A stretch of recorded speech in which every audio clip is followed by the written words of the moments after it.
નમસ્કાર, voice of India news ચેનલમાં આપનું સ્વાગત છે. હું છું સીતા પાદરી. વાવથરા જિલ્લાના ભાભર શહેર બેટમાં ફેરવાયું છે.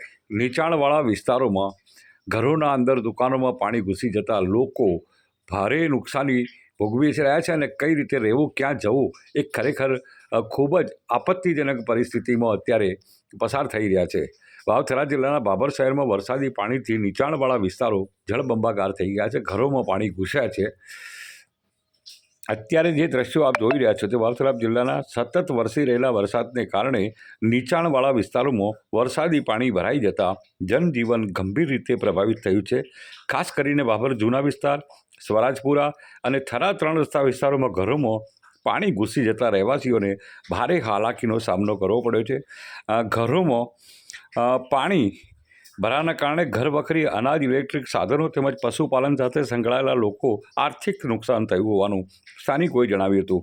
અનેક પરિવારોને પાણીથી બહાર કાઢવામાં કલાકો સુધી જહેમત ઉઠાવવી પડી હતી.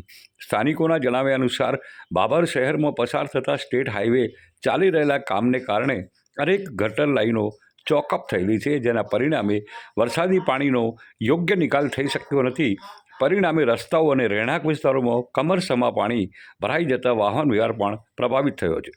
સ્થાનિકોમાં એવી પણ ફરિયાદ ઉઠી છે કે નગરપાલિકા તંત્ર સમયસર કામગીરીમાં સક્રિય ન બનતા સ્થિતિ વધુ ગંભીર બની હતી. પાણી ભરાયા બાદ મોડી કામગીરી હાથ ધરાતા અનેક વિસ્તારોમાં લોકો મુશ્કેલીઓનો સામનો કરવો પડ્યો હતો. શહેરીજનો દ્વારા તાત્કાલિક ગટર લાઇનની સફાઈ, વરસાદી પાણીના યોગ્ય નિકાલની કાયમી વ્યવસ્થા અને અસરગ્રસ્ત પરિવારોને યોગ્ય સહાય આપવામાં આવે તેવી માંગ ઉઠવા પામી છે.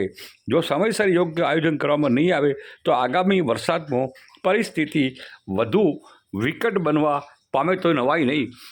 જે રીતના દ્રશ્યો તમે જોઈ રહ્યા છો કે ઘરોના અંદર પાણી, બહાર પાણી, લોકો જાય તો ક્યાં જાય. અત્યારે આપ જોઈ રહ્યા છો કે એક પૂરું પરિવાર મકાનની બહાર ઊભું છે અને આ જે દ્રશ્યો છે એ ત્યાં માર્ગ છે અને એ શહેરના વિસ્તારના ત્યાં પાણી અત્યારે નદીની માફકે બેટમાં ફેરવાયું છે. અને આ એક પરિવાર કે જેઓ કહે છે કે અમે 35 વર્ષથી અહીંયા હતા, આજે પ્રથમવાર તેમના ઘરોના અંદર પાણી ભરાઈ જતા ઘર વખરી પણ એકદમ નુકસાન થયું છે. આખી રાત આ લોકો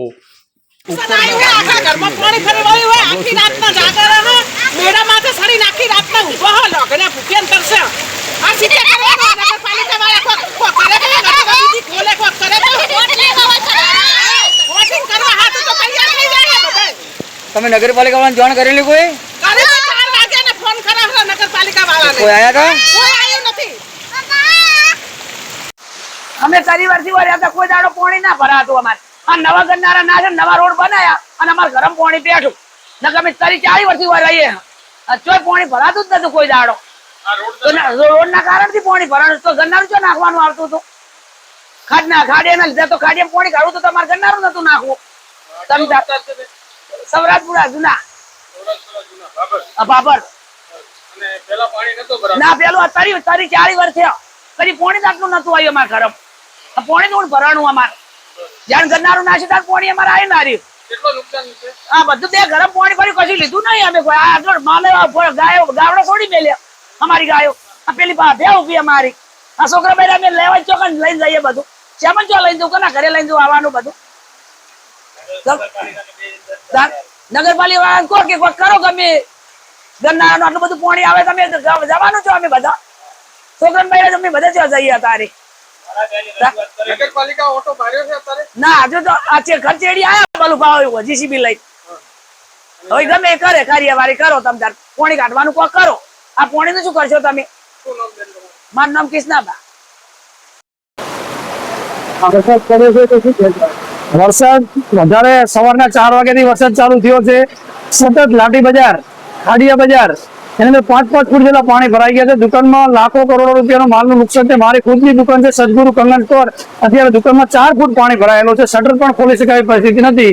પાલિકાના કોઈ પણ માણસો આવી કોઈ ગટરની વ્યવસ્થા, કોઈ ઢક્કણ ખોલવા આવી કોઈ પણ વ્યવસ્થા હજી સુધી કોઈ પાલિકાના કોઈ પણ કર્મચારી ફરક્યું નથી. અને જેમ બને એમ તંત્રને વિનંતી કે જેટલી બને એટલી ઝડપી સહાય કરી અને કોઈનો પાણીનો નિકાલ કરે.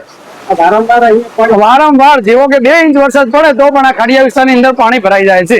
દર વર્ષે આની આ જ સ્થિતિમાં રાતે સૂતા હોઈએ, ઘરેથી જાગીને અહીંયા 3 વાગે આવવું પડે છે, આવીને દુકાન આમ જાગી અને બેસી રહેવું પડે છે.